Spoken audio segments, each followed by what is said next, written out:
cute. Okay, that's cute, girl. The KD and Russell Westbrook breakup is going just as expected. Poorly, horribly. Recently, KD addressed what it was like to join the Warriors, stating, "Everybody is just together." That's something that I can appreciate as a basketball player and someone who values relationships. I feel really grateful to play for a team like that and play with a bunch of players who are selfless and enjoy the game in its purest form. Yacht shots. Today, Russ responded. That's cute, man. That's cute.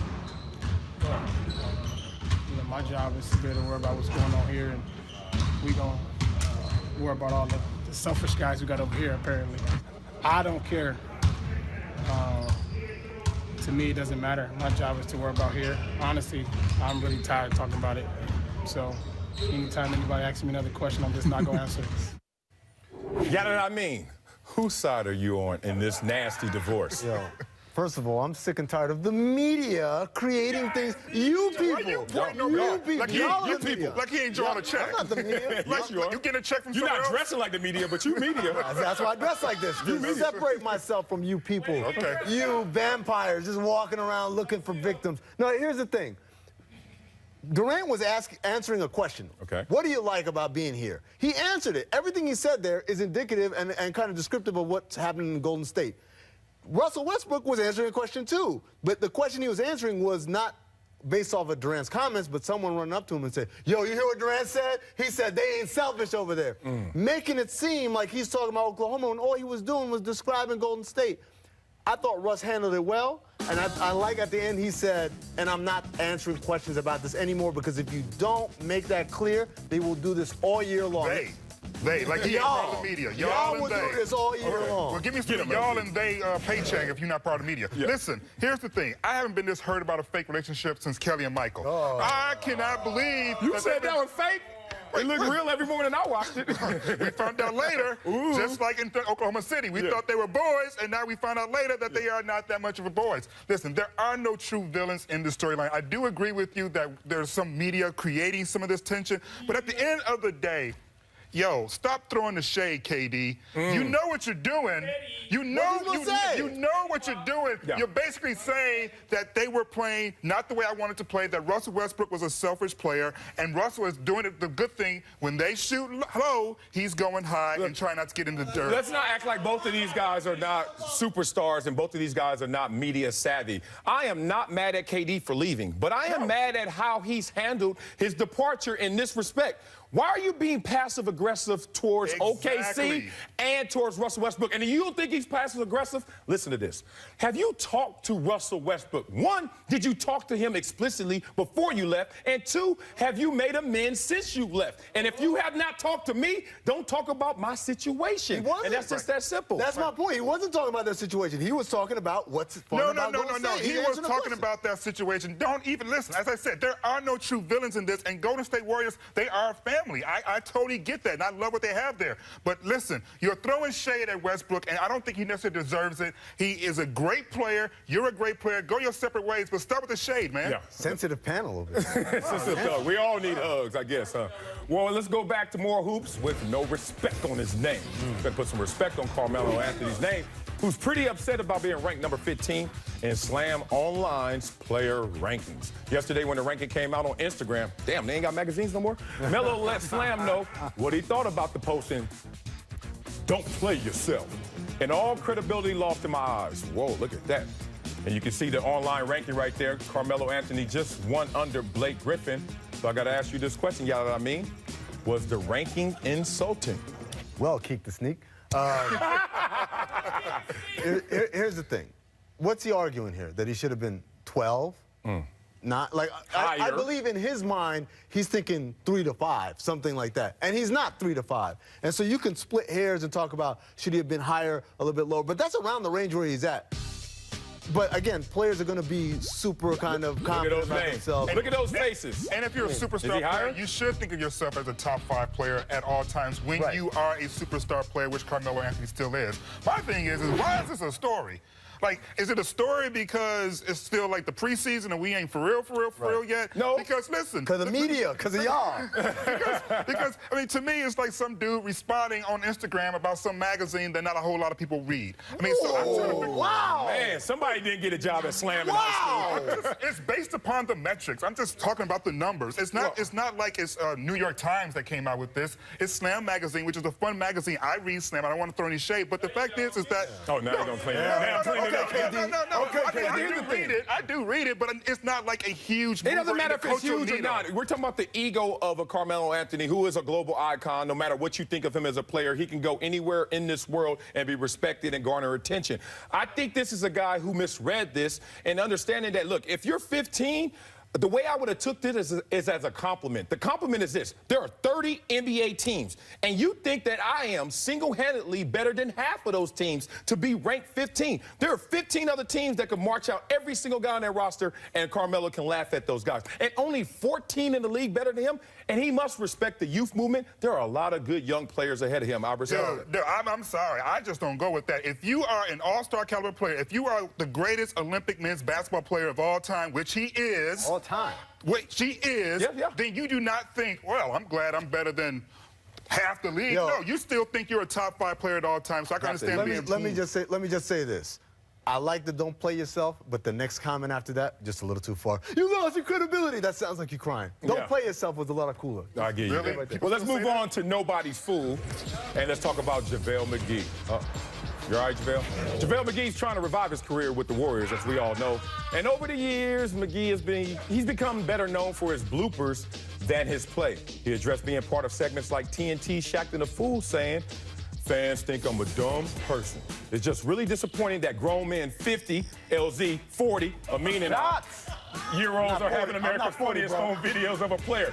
And then making it a hashtag and really just trying to ruin someone's career over basketball mistakes." Mr. 50-year-old LZ, do you feel sympathy for JaVale McGee? Well, son, yes, I do. Because he actually is a smart guy if you actually spent any time with him. And I mean, this is a kid that went to Detroit Country Day. And if you look at some of the other athletes that went to Detroit Country Day, Chris Webber, Shane Battier, these are not dummies. That school does not let in dummies. He is not a dummy. His mom, Pamela McGee, has worked with him since he was a little kid. So what? He's not on Shaqtin a Fool because he's his IQ. No, it's not an IQ test to be on Shaqtin a Fool. It's not an IQ test, but what has happened is because people only know him from these highlights, they now think that he's a dumb individual, which is what he's saying. And he's not a dumb individual. He's made some dumb plays, but he is a smart player, and he has high basketball IQ because of all the time that he spent with his mom, not only just here in the U.S., but he's traveled internationally as well. What the hell does that matter? It's not a Wonderlic segment. It's a segment on are you doing things that are jeer or things that are Shaqtin a Fool on there. The question is, are you dumb? And let's speak of this. Are you dumb? Let's look at this. He's been on our show countless times before, and I like JaVale McGee as a dude. He's a cool cat. I support his charities and everything. But these are plays that happen because what you give the content, you give the segment that ammunition. So this is as simple as I can say it. We don't create the content. We create the segment, and then you fill it in with your mistakes. But the larger question was, is he a dumb athlete? And the reason why I'm saying he's not a dumb athlete because he's not a dumb person. He's not a dumb athlete. He's I don't see dumb at the bottom. I don't see dumb at the bottom. It was in his quote, but you know, I was just reading the stats. The thing, first of all, he needs to take cover, man, because that 50-year-old, 40-year-old, we can joke around. He's talking about Shaq. And Shaq, I don't know if you guys know this, the consummate one-upsman. You make a little joke, he will destroy your whole life. Just because you made a little joke. Shout out to my boy Lou Amundsen, who went through the worst torture ever just because he stuffed Shaq's car with styrofoam peanuts one time. It's too long and too sordid a story to tell. But JaVale McGee, yes, it's very sordid. But JaVale McGee, he's not a stupid human being. But I think it's safe to say those are stupid basketball plays. Right, exactly. And he makes a lot of them. So at what point a lot of stupid plays. He's been in the league for 8 years. You No, saw the same 3 highlights. You got to separate your IQ from your basketball IQ. And 3 same highlights. That's what this segment does. Look, JaVale needs a crash course on stardom. This is what comes with being a guy in the league and a guy making those kind of mistakes. Just got to accept it. By the way, can I go to the next segment? I don't know. Just look at his hair is what I was going to say. Like, you can't say I want to be taken seriously and then have that haircut. You are crazy. All right, let's go down. Bad news, it's time for 3 jeers. And 1 jeer is for my man, Eric Bledsoe. You going to say something about his hair, too? Y'all know what I mean? Nah, Son Jazz, Bledsoe tries to pass the ball but he hits his teammate in the back instead. That ain't his fault. Oh, okay. Book you the star. You should look for the ball. Now, you think Bledsoe gonna be mad he's gonna be on Shaqtin the Fool? I mean, how does this go? It's preseason. Do you do preseason Shaqtin? 2 cheers for Brent Seabrook. Gotta feel the content. Blackhawks Blues. Seabrook attempts to pass Don't it. do it. Don't do it. Open goal. You had one job.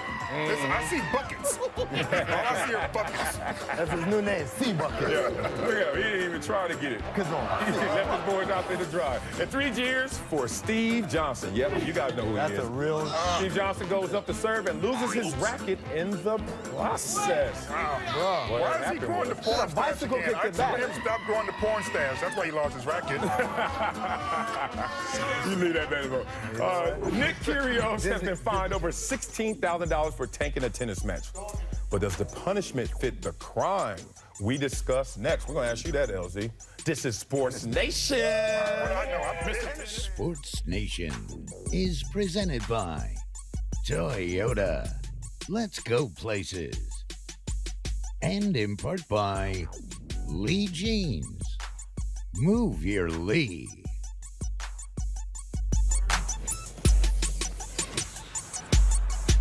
Welcome back. My man Amin was on True Hoop podcast yesterday. I see you dropping knowledge and hit us with a pretty hot take. Amin thinks James Harden is better than Russell Westbrook.